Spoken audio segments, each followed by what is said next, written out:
So today we are, again, welcome everyone to the 2020 Vista Summer Associates presentation. I'm Barbara Reynolds. I'm just going to kick us off and then turn it over to our Vista Member Support Unit experts who will talk you through our Summer Associate program today.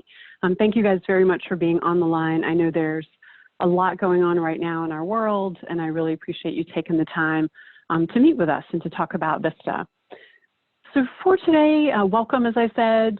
We're going to go through the Summer Associate program in its kind of ordinary state, in the ordinary state of doing business. So we'll talk you through that. We'll talk about the placement process, required forms, kind of all of the nuts and bolts of the Summer Associate program. That's really what we're hoping to convey today. We will, of course, always point you in the direction of written guidance and written resources to supplement what we're doing, what we're talking about today, and then what you're doing in your work. We do have some time for Q&A before we log off at 4, and we'll ask you for a little feedback on today's webinar as well.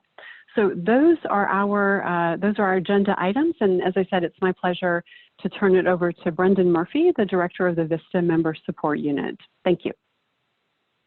All right, thank you, Barbara, and hello to everyone. Thank you again for taking the time to join us for this presentation today. I also want to let you know and thank Samantha Stout, who is on the call as well. She is our team lead for suitability and eligibility, suitability and selection within our unit in Vista. She is also our Summer Associates expert who led this process last year, so very thankful to have her on the call and work with us this year as well. So I also want to mention, like Barbara said, that with this year and with this presentation, this presentation is business as normal. So we understand that times are a little different right now with everything going on in the world, but are hopeful to move forward with our Summer Associates program. So we are going to focus this presentation that way. So for today, I do want to touch base on some of the desired outcomes. Hopefully at the end of this training, you will be able to describe the structure of our Summer Associates program, identify your staff responsibilities and procedures, as well as what us at the VMSU and Vista headquarters does, and understand our deadlines and timelines. So you're looking now at our staff guidance. All the guidance is available in writing, and everyone should have access to that by now.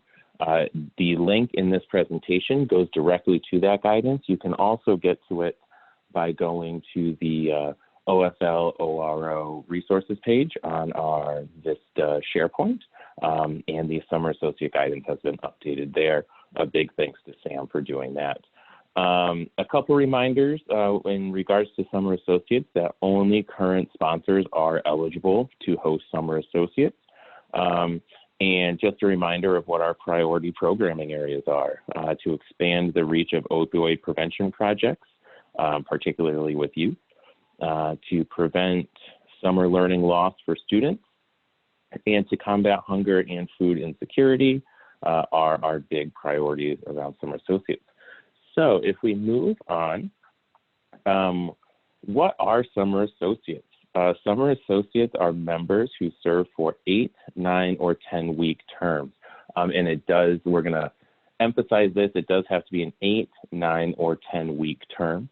One of the great things about Summer Associates are members are able to perform direct service, and members receive living allowances and an end-of-service benefit. It looks a little small on the page there, but you can see that members can get an education award. That education award is the same amount whether someone serves in an 8, 9, or 10-week term. However, if they elect the cash stipend at the end of service, you can see there is a small change depending on their 8, 9, or 10-week terms. A couple other things to know about Summer Associates is that Summer Associates do not attend a Vista member orientation. Sponsors should be doing their own orientations on site, but we do not have a VMO or a Vista member orientation. Summer Associates do not receive relocation benefits, health benefits, or childcare, and they do not complete a background check at this time. We're hopeful to change that next year, but this year, members do not receive background checks. So, moving along, summer associate placements. Just like regular full-time members, summer associates cannot be placed without verified Social Security numbers and citizenships. Members cannot start without a cleared national sex offender check. We'll talk a little bit more about that in a second. We ask that our field staff really needs to ensure that the site address is correct when they're placing members in the portal to ensure that members are getting the accurate pay. And like we said, summer associates do not get a $25 fingerprint subsidy or settling in, any of those relocation benefits. We will be going into deadlines and timelines now that all NSOPW checks are being done at the headquarters level. It is extremely important that everyone meets the deadlines that are provided in the guidance, and we'll go over again today. It is a high volume in the summer for not only summer associates, but full-time Vistas. So we want to ensure that we are meeting the 2-week deadline of enrollment prior to the start date to make sure that we are getting everything completed and following all policies and requirements before members get started. So moving right along, these summer associate dates, members can start any day between May 1st and July 8th. Those are the start dates that anyone can start. One of the great things is that members can start any day of the week. So any single day between May 1st and July 8th, an individual can start a summer associate's term. Again, they need to serve either 8, 9, or 10 weeks. So you can see the breakdown of days. Because it's such a short term, once members are placed, they cannot be the placements cannot be modified once they're activated for service. So please make sure that you are placing them correctly in 8, 9, or 10 weeks. The service term must finish by September 1st, 2020. So September 1st is the last day that someone can serve as a summer associate. Therefore, if someone decides to start, or you and your sponsor work and somewhat work together and someone starts on July 8th, they will complete an 8-week, 56-day summer associates term on September 1st. Again, we're going to keep hitting on this today. Members must be placed by event deadlines. If they do miss that, we ask that you enroll them in the next week or in the next event. A couple reminders. One of the great things is that individuals can start any day, Sunday through Saturday, but a reminder that summer associates need to be sworn in on their first day of service. So that means if someone is starting on a Saturday or Sunday, we need that CNCS official, that staff member out in the field, to swear them in that day. That is up to you in your regions, how you want to handle start dates, but you can start any day, but someone needs to be sworn in by a CNCS staff member on their actual start date. Just a reminder, and we'll go through this in a little bit, but for members starting between June 25th and July 1st can only be an 8-week or a 9-week term. So June 25th to July 1st, they can be a 8 or 9 week term. July 2nd through July 8th can only be an 8-week term. We'll go through one more slide, and then I'll see if anyone needs to or has any questions. So this next slide right here is the dates, events, and living allowance. I encourage you to take a look at this. It's in the guidance. Get familiar with it, but we can definitely answer any questions. So as you can see, if someone's, the first column is the start date. So if someone's starting between, we'll go the second row, May 3rd through May 5th, you will see the event is May 3rd, 2020, Washington, D.C., and their first living allowance will be the 15th. The third row, if they start through the 6th and the 9th, they will still be in that May 3rd event code, but they should be prepared to get their first living allowance on the 29th. So this is just a clear guidance, clear table for you to look at to see when a member's starting, what event code to put them in. As you can see, there's a couple asterisks on there. If a summer associate start date is one of the dates next to that asterisk, the member's first living allowance payment will be the following pay period than the members who start at the beginning of that week. The reason for this is the VMSU has 3 to 5 business days to activate members. So depending on the large quantity, members may receive their living allowance the following pay period as listed in this chart.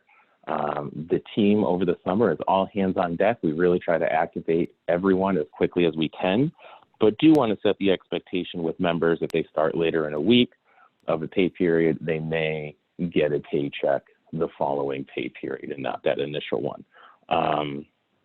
So I don't know if this is allowable, Steve. Can we see if anyone has any questions, or does anyone want to type any questions into the chat? If there's any questions right now about initial placement, dates, events.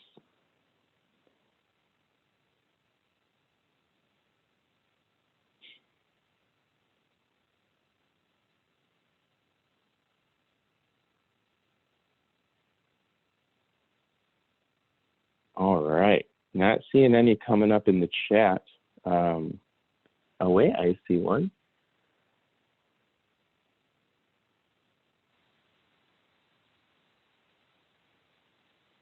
That is a great question. The question, if everyone can see in the chat, is that there may be a situation where an agency may have changed and may now want to apply for summer associates. Can we work with them to apply even though the deadline has passed?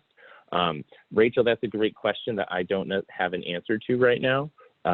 I will connect with our Vista leadership and our program impact and operations unit, and we can get back to you on that. All right, so we talked about the dates, we talked about events. So now how do we enter them into a summer event? If we go to the next slide, you can see the applicant placement information is right there. We have the arrow pointing out, so you can see that it does say PSO event code, but that is where you will choose the summer associates event. So just wanted to point that out. Even though the portal says PSO event code, that's where you go for there. So moving right along, we wanted to go over the required onboarding form. Again, another great chart to look at, I think. Tells you the form, where it needs to be completed and who it's completed by. So NSOPWs need to be completed.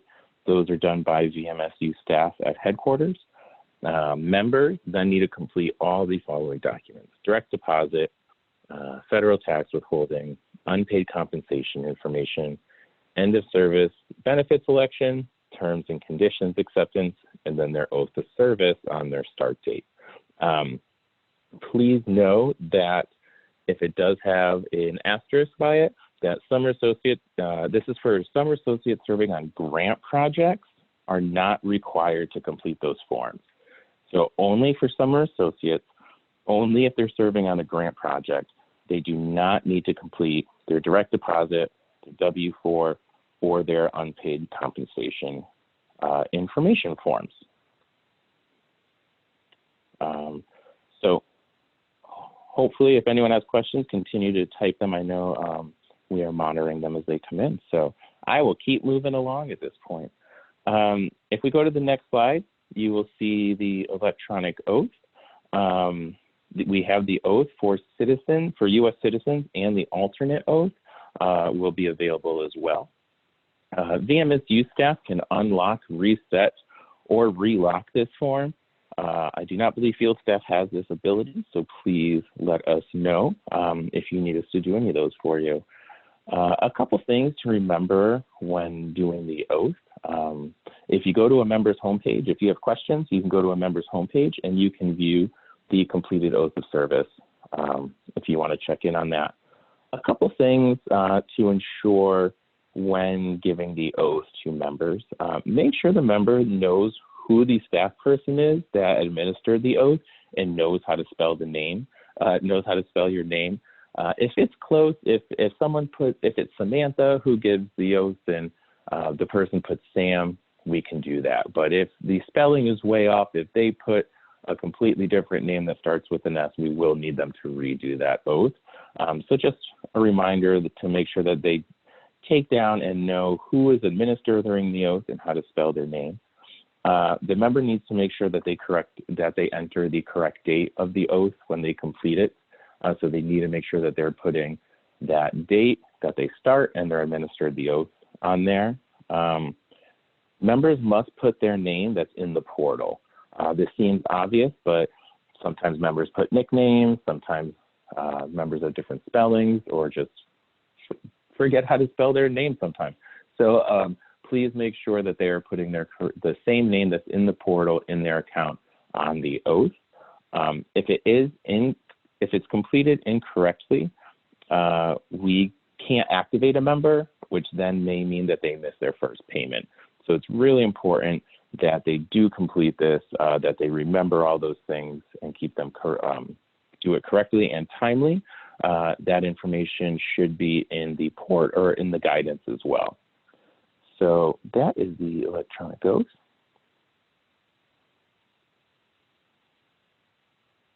We will move on to the next one. Just a little more information on the oath.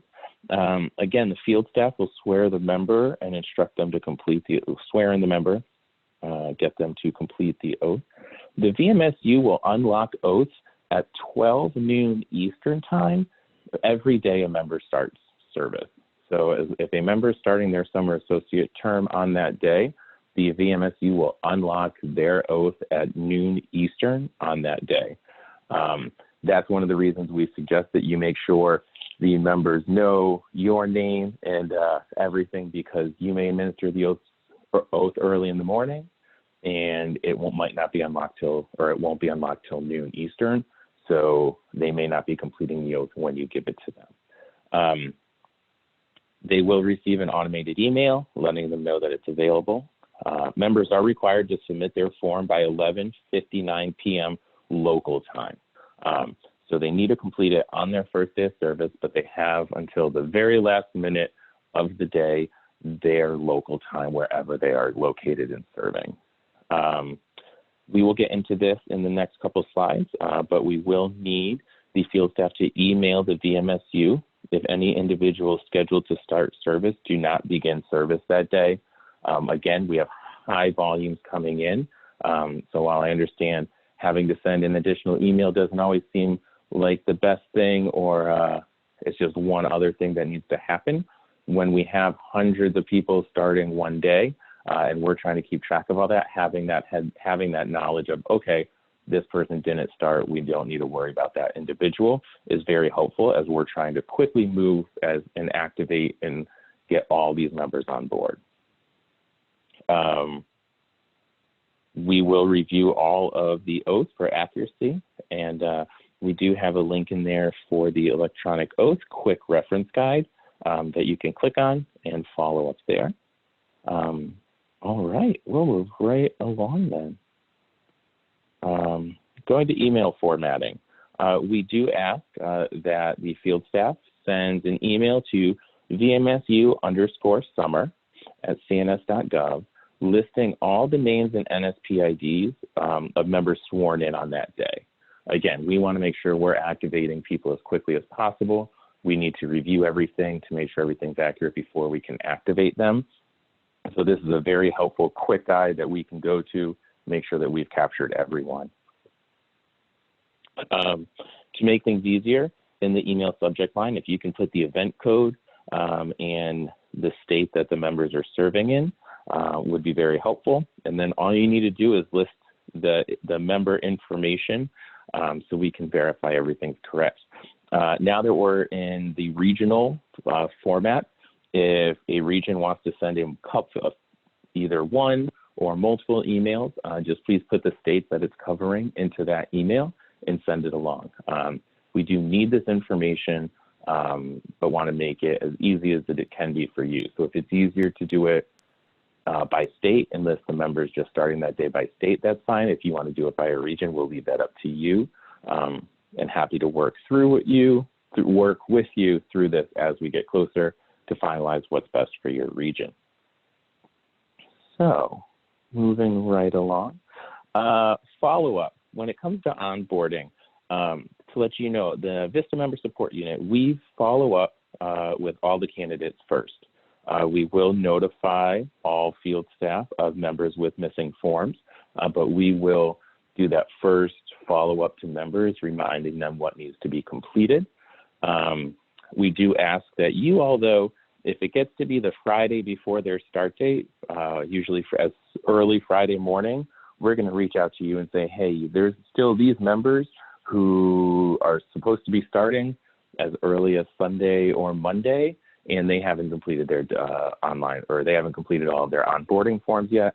We sent them a message, and we're going to ask that you follow up with the sponsor, who hopefully has much more direct contact with the member and can get that completed before they start. Let me share some tips, and then we'll stop and see if there's any other questions. Just a few tips to share with you. Please review member onboarding guidance to understand everything that's needed. You can please review the Summer Associate specific guidance. One good thing is there's some great discovery reports that can help as you're getting everything ready, wanting to make sure everything members are about to start. So you can run the Summer Associate Forms report in Discoverer. This link right here has instructions on how to run that, and you can format that and filter that down so you can see your members and who's missing any forms, who has everything in, to be proactive and helpful with that. You can run a discovery report, which is called Vista Electronic Oath, to track who's done their oath to make sure everything's on board there. So before we start in on close of service, I will take a second to see if anyone has any questions that you'd like to type in. And we'll just take a break for a second, see how it's going, see if there's any questions out there.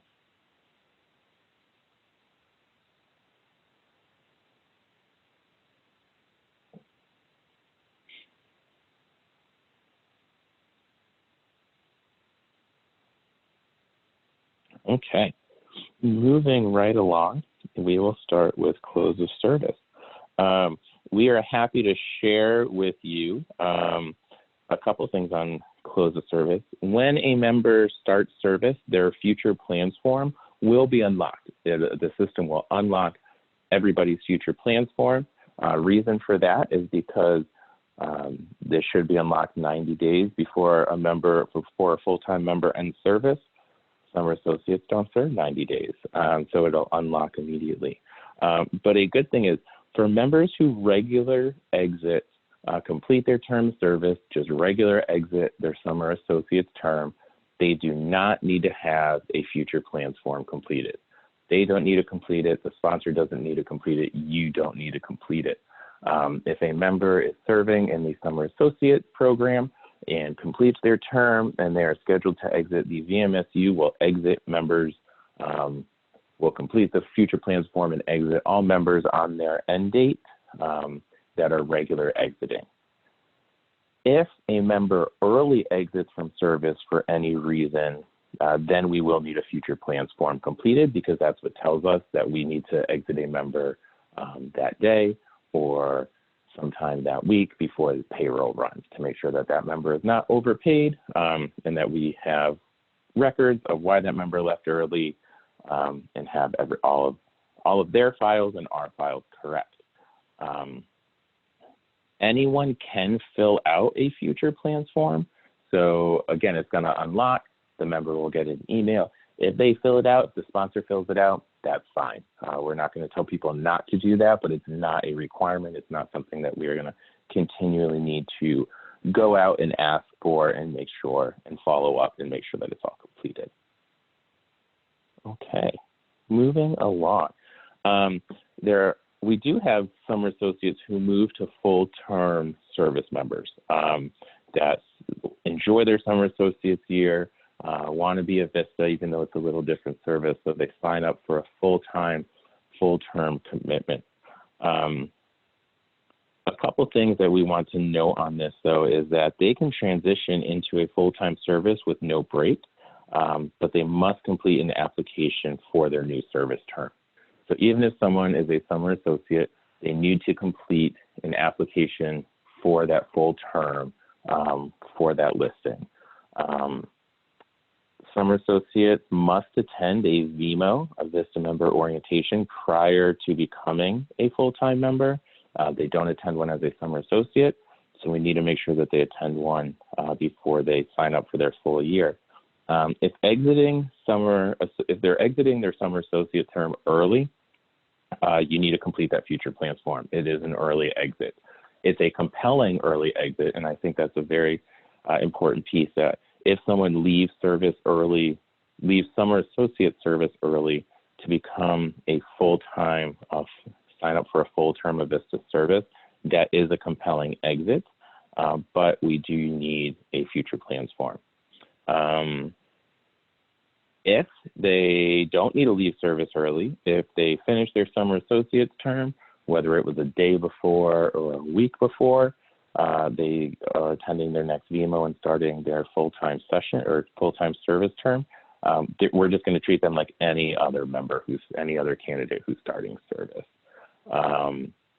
One little thing to remember, and we will help remind you as we get towards the end and people start transitioning, is because summer associates don't undergo a background check, they will undergo a background check for their full-term service, so they will be eligible for the $25 fingerprint subsidy. So while this may not seem too important at the upfront piece, we do want to make sure everyone's aware of this because we do have members.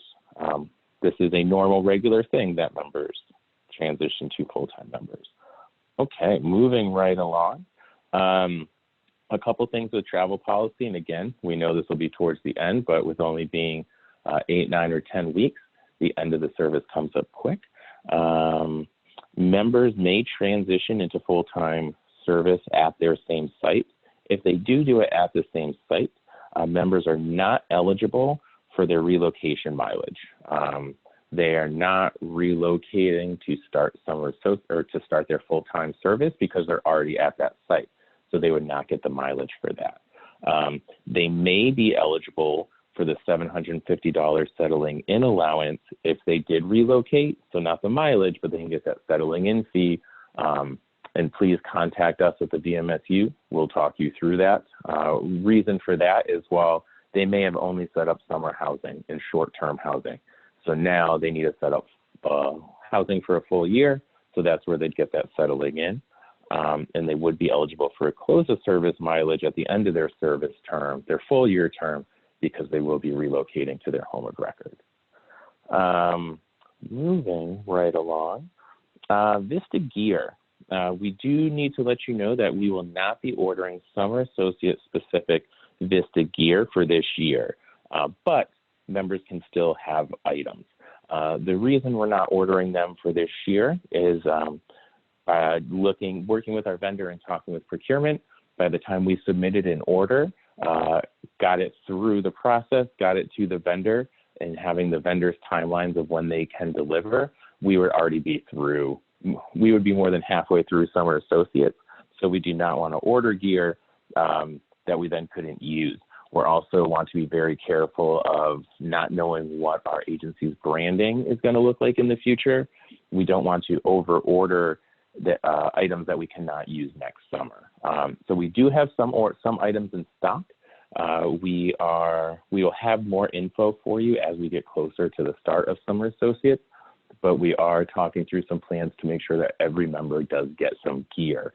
So once we have those final information for you, we will share that with you because items are available at no cost to members. Field staff, we ask that you place the gear order on behalf of your sponsors so you can have it shipped directly there. The VMSU approves orders for Vista Gear, and with such a large onboarding of members in such a short amount of time, if sponsors are ordering the gear and we don't know who they are, we would having to contact you to verify that they're a sponsor, with summer associates to make sure that we can approve that gear. So this way, if you order it, you can just order it. We know who our staff are. We trust that you're ordering the right amount of items for those incoming members, and we're just going to click approve on those for you. Again, we ask that you order quantities of items and sizes that you need for this summer. Know that it takes about 14 days from the time an order is placed for it to be delivered. And as other gear, we cannot ship to PO boxes. So at this point, I am going to, it looks like we have a question.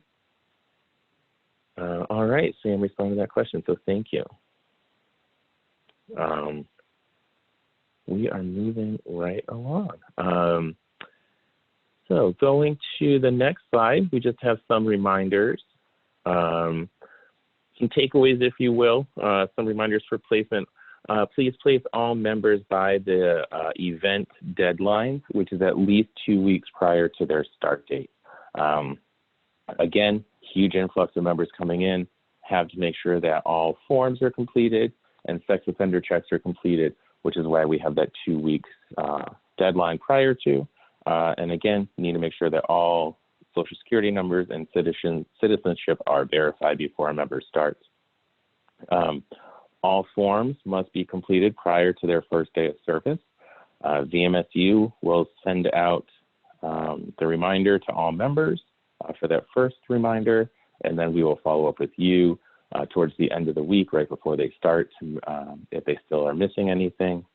An oath must be completed and submitted on their first day of service. And we ask that you all send us an email to the VMSU _summer at cns.gov to make sure with all that information for the members that start. And then again, more directions on how to run Discoverer reports.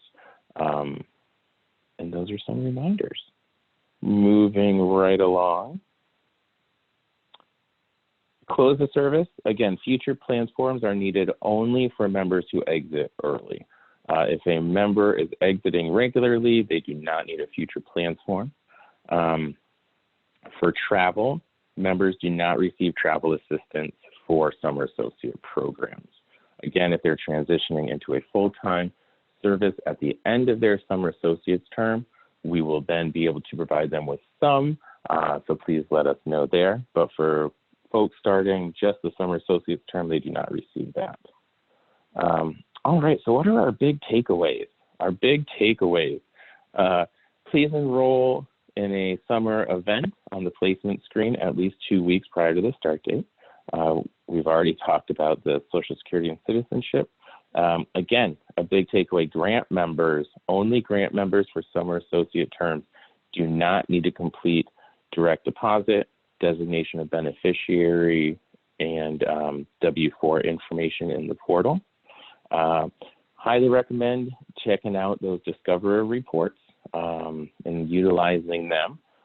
Can help, can assist if anyone has any questions on those. And as always, with summer associates and with anything, please call or email the VMSU. We are here to help. We want to make this as smooth as possible. We are in the process as well of bringing in some summer temp help to help smooth this process, make it seamless for you all as well. So please let us know how we can assist. A couple resources for you. The link to the 2020 Summer Associates Guidance is on this spreadsheet or on this PowerPoint. You can also go to our OFL ORO resource page on SharePoint, and it's there as well. Information's in the VDR, the Vista Desk Reference. Information is in the Vista Member Action Guide, the VMAG. Again, we have an email address that we are monitoring only for summer associates, VMSU_summer at cns.gov. And then also, again, wanted to provide you with the oath reference guide. So at that point, I'm going to stop talking for a minute, see if you all have any questions for us over all that we went through.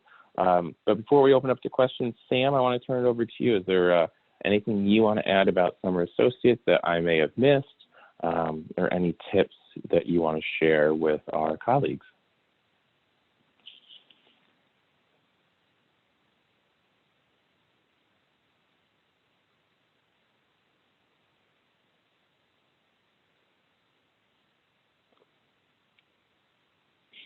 All right, hearing silence. Yes, as you can see up on the screen, what questions do you all have about summer associates?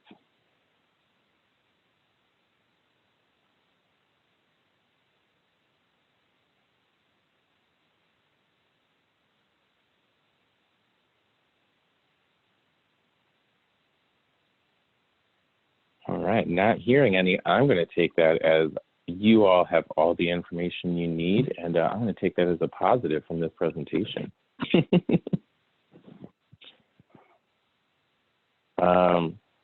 So with that, Barbara, I will turn it. Sure. Oh, we have right here. I'm sorry, we do have a question. I don't see any summer associates reports in Discover. Do we need to do something to get those visible? I will look into that situation for you. You should have access to them, so we will look into that, and we can send out follow-up guidance for everyone on how to access that.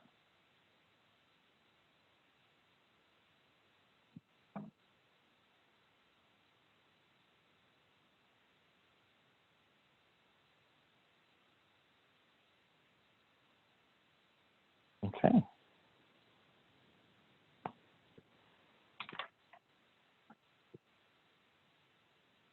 All right, some great questions that came in. And with that, Barbara, I'll turn it back to you. Okay, great. Thanks, Brendan. Thanks, everybody. Yeah, we have a few minutes now. If there are any other non-summer associate related questions that you guys might have about, any guidance that you're needing, follow-up information from earlier communications. I did capture a couple of notes to follow up on today, including CJ's comment just a moment ago about not seeing the reports in Discoverer. And I think Rachel had a question early on about if folks had missed the summer associate deadline in light of the current situation. Is that something we could work with folks on? So I did capture those as follow-ups for today, but any other Vista World questions or comments from folks while we're on the phone, please feel free to chat anything into the chat panel.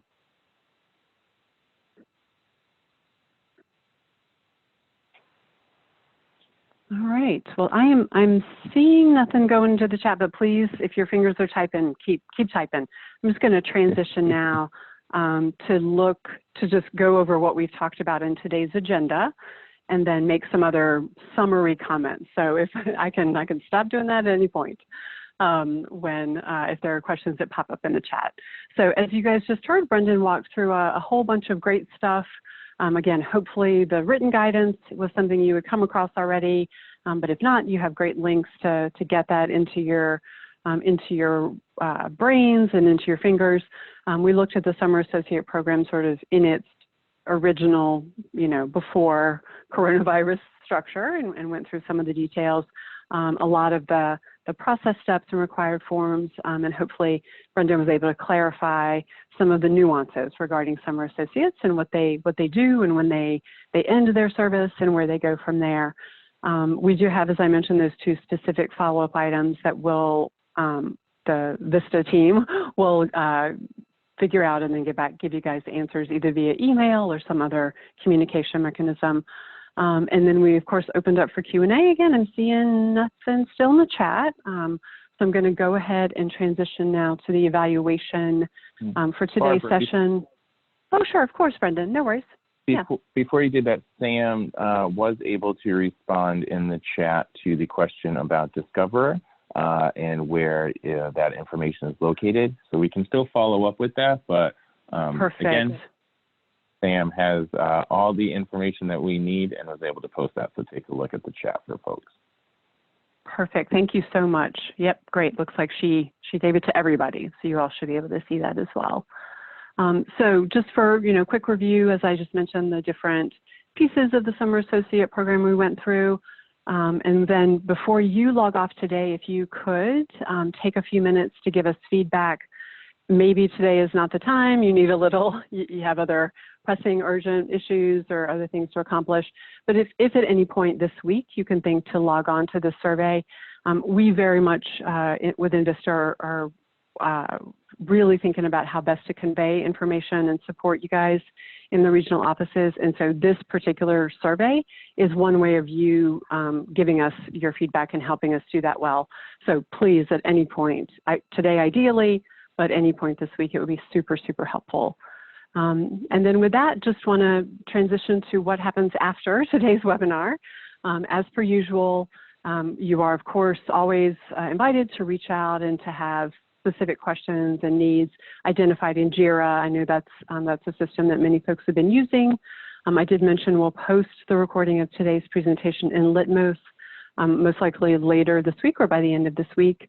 We will continue to look and potentially to hold live monthly calls and live webinars with you and your colleagues. Right now, April is a bit on hold. We're, like everything else, I think, in our work world, we're looking at what's needed and when and how that's going to happen. So stay tuned. We will certainly be in touch with you and move forward together in April. What that looks like, we're not quite sure right now. And then, of course, we're going to continue to take your feedback, really work with your ORO leadership to try to make the Vista training and the Vista responsibilities you have as user-friendly and as useful for you as possible. So those are our next steps after today. And with that, again, I just want to say thank you all so much for logging on. Thanks so much to Brendan for your wisdom. As always, you are the Gandalf of member support, and Sam for your great management. We also had Steve on the webinar with us today, taking care of our logistics. Steve, thank you so much for doing that. You guys all, thank you. Have a wonderful afternoon, and we'll talk to you soon. Thank you very much. Bye-bye.